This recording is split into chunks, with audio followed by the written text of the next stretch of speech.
What's going on, guys? It's Themightydart13. I'm back. Well, obviously you can tell by the sunglasses, it's a pretty sunny day in England, and it's a return of Formula 1 videos. So, buzzing to be back. I'll say this now, I'll try and get these videos out either Sunday or Monday. I was out, obviously it was Mother's Day in England on Sunday, so I was out seeing my grandparents and whatever, or seeing Nan and Grandad, and yesterday I just completely forgot. So I've made some notes, so these videos are hopefully going to be more structured. Hopefully, fingers crossed anyway. But I have made some notes. And for anyone wondering, I'm actually off to Steph's tonight. Nice dinner prepared by her nan. I can't tell you what we're having because I can't remember. She's going to watch this. I'm going to let her watch this back when I get down there. She's going to be like, I told you what we were having. I was like, yeah, I forgot. I'm sorry. So, obviously, season opening race was held, as usual, in Australia. So the race result was Sebastian Vettel winless, Hamilton second, after Merck fucked up his pit stop or called him in early, and then Bottas third in his Mercedes debut. So, when my notes want to load. So, of course, before the race even started, like from quali, you had a bit of thing. Ricardo had a bit of an incident in quali where in Q3 he caught his grass, or caught the rear tyres on the grass and just ended up backwards in a wall. So obviously he had gearbox, as anyone watched Formula 1 knows, you smack the rear of the car, 9 times out of 10 you'll fuck the gearbox. So gearbox was buggered, so that's a 5-place grid penalty. Meant to start in 15th, and then the Red Bull had trouble with the car. I don't know what was the trouble. Yeah, so you had Red Bull with car trouble. He ended up getting sent out for 30 laps. Went out for the race, laps down anyway. It's just literally to get some more info and whatever. And rewatching the highlights, the car made a rather horrible noise and stopped it. So it's a shame. So I do like Ricardo. But yeah. And other news of other lower down, obviously Sauber are quote unquote the lowest ranked team now because no manner, because they're too collapsed and close. But Pascal Wehrlein said he couldn't race because he didn't feel fit enough for a full race. And keep in mind, he's done practice, he's done quali, and then they've had to draft in Antonio Giovinazzi for the race, which was obviously, I mean, I know who he is, but that's more through the F1 YouTubers I watch rather than keeping an eye on him.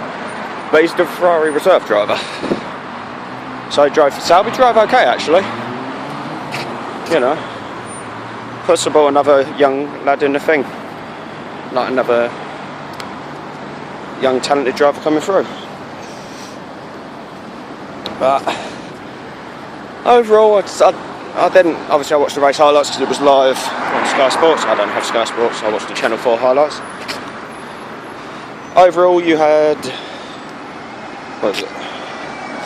You had Alonso out with suspension issues, and I'll get into another point about Alonso. But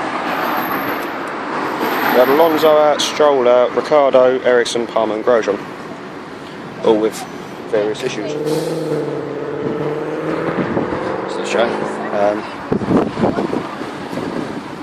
Double retirement for Haas, which is never a good thing. Just get across here. But overall, it was quite. It was an alright race. I mean, I was saying to Mum though, because I was watching the highlights this morning, and I said, I don't know how the hell what Monaco is going to be like, because I got the feeling that's going to be a procession. But the first point, I suppose, is with Ferrari winning. And could it be a thing where tyre wear comes in? Obviously a one-stop race for Vettel, I think, off the top of my head. Is this thing of Merc dominance over? Really, and that's what you've got to say, is there's a real big possibility that the Merc, let's face it, has been dominant for the last 3 years. It's come in and it just wasn't really anywhere. It was like they were in the front, yeah, but they didn't have the pace. Or Lewis was trying desperately to get past Verstappen, and just he had the director at one point. His engineer said, "Oh, well, this is a race pivotal thing," and he went, "Well, what do you want me to do? You know, what can he do? He's stuck behind Verstappen, who's not going to let him pass." My personal opinion, I'd say it was too early. I think Ferrari are going to cause Merc some troubles this year. I don't think Lewis will have it all his own way, but at the same time, I don't think it is. I'd still think, I'm going to stick my neck out, I still think Lewis will win the championship. I think Vettel, it will go down the last race, and I think it will be a couple of points in it. So, brief jump cut, because I've got to go get my train tickets and whatever. So, after a brief jump cut, so I can get on the station and buy my tickets. Obviously, with Ferrari winning, a few people are sort of looking at like, oh, well, this could be a good season. And I think there will be a lot of battling between the Mercs and the Ferraris. Potentially Red Bulls if Renault pulled their finger out their arse and get the ERS thing sorted. But one of the big talking points of the race was the McLaren. And to be frightfully honest, it was crap. Again, this is the third season overall with, well, third? Going into the third season anyway. Because obviously you've got the McLaren-Honda partnership. And once again, it's been crap. It's a shame because I like McLaren. Obviously, I don't follow them as religiously now Jensen's left. But as it stands, it's a bit of a crap car. Which is, the main thing people are saying is that it potentially vibrations in it that's sort of knocking bits out of place or causing like the electronics to short circuit. But one of the quotes from Alonso was, Alonso has said basically he will leave if the car doesn't improve, and he's sort of said, I expect a big change in my team, a big reaction, we will not be 13th for a season. And then he's gone on to say, or I will not be. So he's sort of calling out Honda there saying, sort your car out boys or I'm off. And then that's obviously rumours aren't helped that that McLaren are potentially looking at Merc engines, so they could be going back to Mercedes engines. Obviously they last ran them in 2014, but that's another thing to sort of Honda saying, boys, we've got other options, so you don't pull your finger out, we'll leave them. And McLaren should be up the top challenging, you know.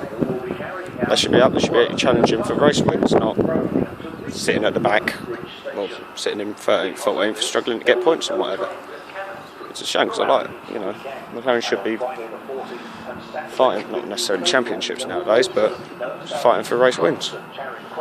So, go from there really.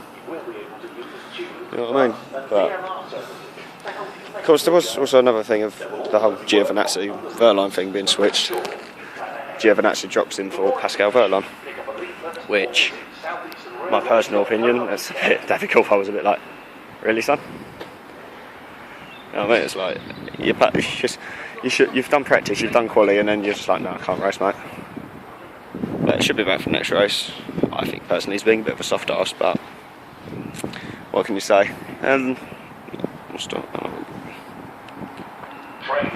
Final point of this video would be the change of Force India and their colour change. I like it. It's different to see pink on the grid. It's quite an eye-catching car, so they're going to get a lot of coverage. A few people are like, oh shit, so I like it, it's a nice pink. They've got a new title sponsor and they've gone for a pink car, which considering the last few years have been sort of really dull colours. I think all the cars look a lot more vibrant and such this year. But I can't really think of any other news, to be honest. It was a decent race, overall race rating. Would have been better if Hamilton had been right up Vettel's arse the whole race, so I'd say 7 out of 10 maybe. I do like Australia, it's a good race. But yeah, not a lot else to report. So thanks for watching guys, you know, I'll leave this video here. Thanks for watching the first video of the season. I'll be working on the thumbnail and such tonight, so potentially new thumbnail design so we can differentiate. But, you know, thanks for watching, like, subscribe, share, all that good stuff, and I'll see you in the next one.